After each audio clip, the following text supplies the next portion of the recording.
Good afternoon and welcome to Washington Week's digital show, Washington Week Recommends.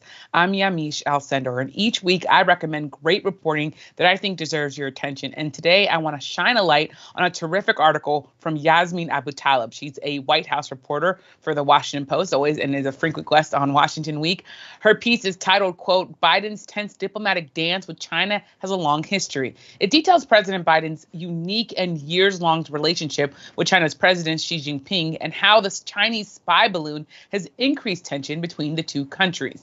And Yasmeen joins me now. Yasmeen, thanks for being here. Welcome to Washington Week Recommends. Now, I can't get enough of the spy balloon story. I mean, it's just so wild. I can't even deal with it. So I want to just, I guess if you can, I know you're doing this reporting on the U.S.-China relationship, but just wanted to talk to you a little bit about what do we know at this moment about this Chinese spy balloon, what it was trying to do? Because I think in some ways it sets the table. Obviously, China was saying it's a weather balloon. The U.S. is saying this is for surveillance. What do we know right now? So there have been a lot of kind of strange circumstances around this spy balloon, probably a term most of us had not heard of before last week.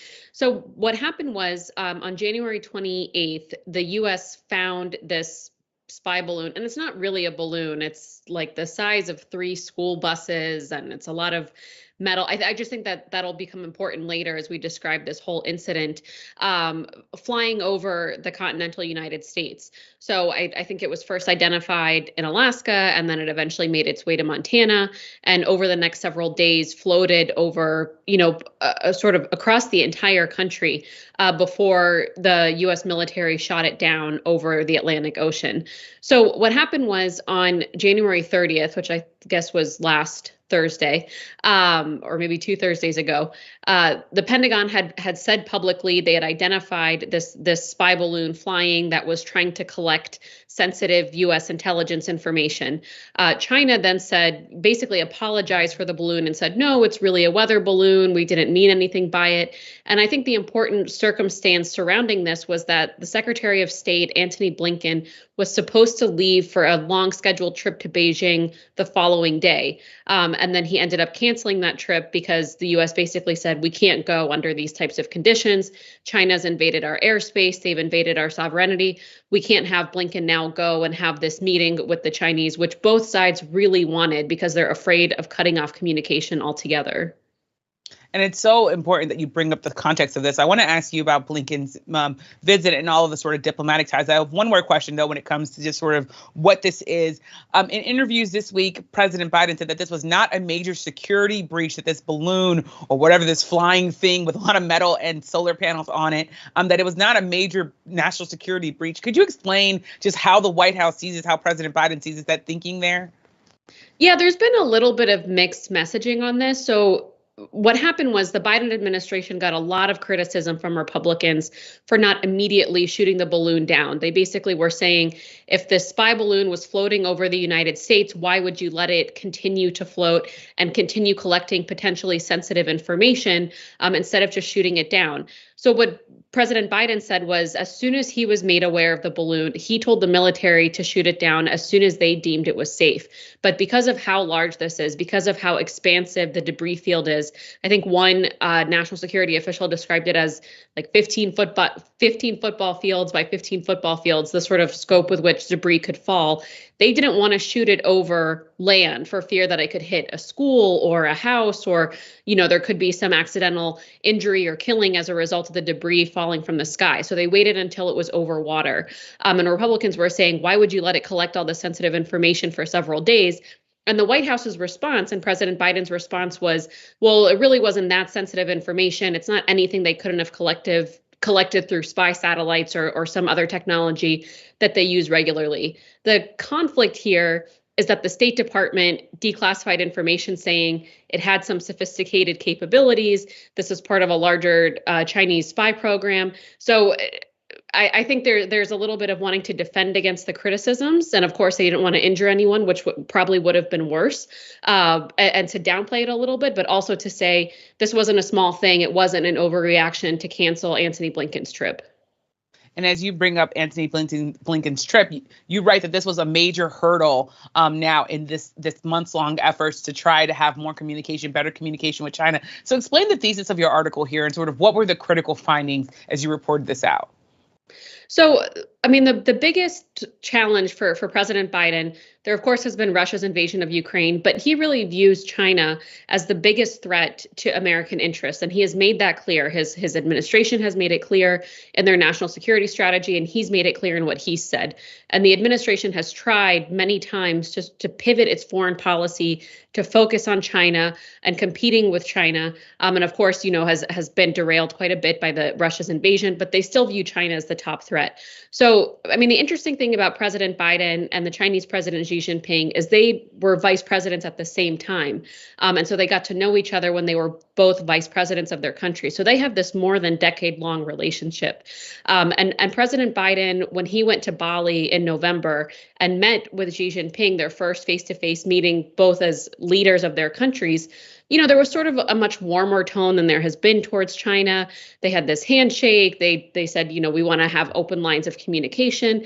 And the big thing that came out of that was that Blinken was going to visit China to ensure the two sides communicate. I mean, the biggest fear for President Biden, and I think the Chinese have this fear as well, is that if the two sides are not talking, if it's the sort of Cold War-esque environment between the two, then some kind of miscommunication or miscalculation, like the spy balloon, could escalate into something that neither side wants. I mean, neither side here wants a war or some escalatory action. And I think you can see that. And so they want to be able to communicate so that things don't get out of control when one side doesn't mean it as a provocative act or doesn't mean it as an act of war.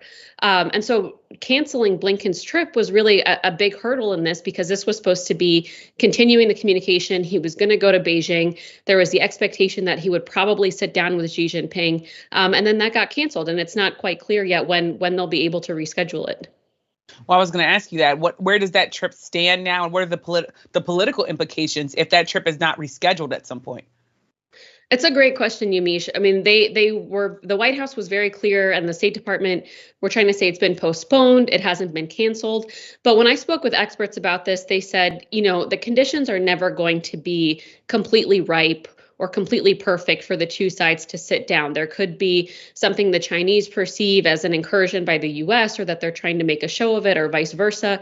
So they have made clear they intend to reschedule the meeting. But this has been a little bit of I think skirmish might be underplaying it a little bit, because then when the U.S. shot down the balloon, China called it an overreaction and said that this was an unprecedented act. The U.S. argued it was their airspace. They could do whatever they wanted. So already you've seen the consequences of these two sides not having good communication over, what a lot of people have said is not great. It's not ideal to have a spy balloon floating over the U.S., but it's not nearly as bad as some of the intelligence gathering activities China has conducted in the past. And I wonder, you talk about in here about how, and you said it already, that both of these leaders want to maintain communication. That being said, President Biden, before the Afghanistan withdrawal sort of tanked his numbers, before Russia invaded Ukraine, China was the thing that he was constantly talking about it as the major adversary here. How does his approach here sort of been impacted by this? Do we expect the president to continue to say China is the country we should be most worried about? I think we will. I think we will absolutely see him continue to say that China is still the biggest threat to U.S. interests. And he's made very clear, he said it in his State of the Union, he said it in the days after, the U.S. is seeking competition, but not conflict with China. And so he's trying to make clear this distinction. I mean, China is the most competitive country to the United States right now. And although you have these other major national security incidents going on right now, and things eating up a lot of time of foreign policy officials, of course, the war in Ukraine being the top one, I think still President Biden's top fear, and he will continue to make that clear, is China's competition with the U.S. And I want to ask you, you talk about China and sort of Biden's approach to it. I know you covered former President Donald Trump when I was covering him, too. You, of course, wrote that great book that people should buy that was about COVID and the Trump administration. But I want to ask you about the Trump administration in China. How is that different? How did former President Trump handle this relationship differently than what we're seeing now with President Biden? And what's the implications there? I think the biggest thing is President Trump's approach to China was highly unpredictable. So he talked tough on China, but a lot of experts have actually said, Trump maybe had tougher rhetoric on China, but Biden's policies towards China are actually much tougher. President Biden, his whole history and experience is in foreign policy. He very much fashions himself the statesman with these long relationships with very, very difficult leaders, Xi Jinping and Vladimir Putin probably being the top two. And he's made clear over and over, he knows how to deal with them. He knows how to read them. He knows what they're capable of. And he thinks Xi Jinping is very smart, that China is a serious threat to the U.S. and U.S. competitive interests. I think one major example of that is this bipartisan chips bill that Congress passed and that President Biden signed into law last year, which is mostly aimed at curbing competition with China in the chips industry and having more of that manufactured in the United States as opposed to offshore to China. And so I think with President Biden, you've actually seen in his policies much more than what he says publicly, that he is taking a tougher approach to China than even President Trump did. I think with Trump, the unpredictability caused a lot of turmoil in the markets. It put Chinese officials on edge because they weren't quite sure what he was capable of, but there wasn't sort of an overarching strategy. Interesting. When you talk about strategy, I also want to ask about the economic issue that President Biden's dealing with right now, which is the debt limit and the debt ceiling, and whether or not he's going to be able to maybe negotiate with Republicans, maybe not, because the president's saying he's not going to negotiate to raise the debt ceiling. But there's that trade deficit that is also on his mind. Are those two things related at all? Do you see White House officials talking about these two things as impacting each other at all? I don't really see White House officials making that connection right now. I think when it comes to the debt limit and negotiating with Republicans, they're very much they're focused on the domestic side of this, because that's going to play best with their base and ensure, in their minds, ensure that they don't get blamed if the U.S. fails to raise the debt ceiling in a few months and defaults on its loans. So I don't see that tie so much. You see the president, he felt, I think, very good about how things played out at State of the Union this week when he attacked some Republicans for threatening to make cuts to Social Security and Medicare as a precondition for raising the debt limit. And I think, it's pretty clear by his trips this week, by the speeches he's given, by some of the interviews he's given, that that's what he's going to focus on when it comes to the debt ceiling. Okay. I also want to ask you about, when you talk about China, a lot of people go to Taiwan and the president's approach there. Of course, Nancy Pelosi famously went to Taiwan. How is that impacting the U.S.-China relationship? And the sort of, is that a sort of not unspoken part of all of this? Absolutely. I mean, I think that is really one of the major underlying tensions. And I think the important thing to know here is that, China views Taiwan as part of its own country, whereas Taiwan views itself as an independent nation and is very much fighting for that. And Nancy Pelosi visiting back in August was sort of a show of support for Taiwan that China took extremely poorly. They retaliated after that visit. They fired missiles into the Taiwan Strait and used it as a pretext to do some pretty provocative actions in the area.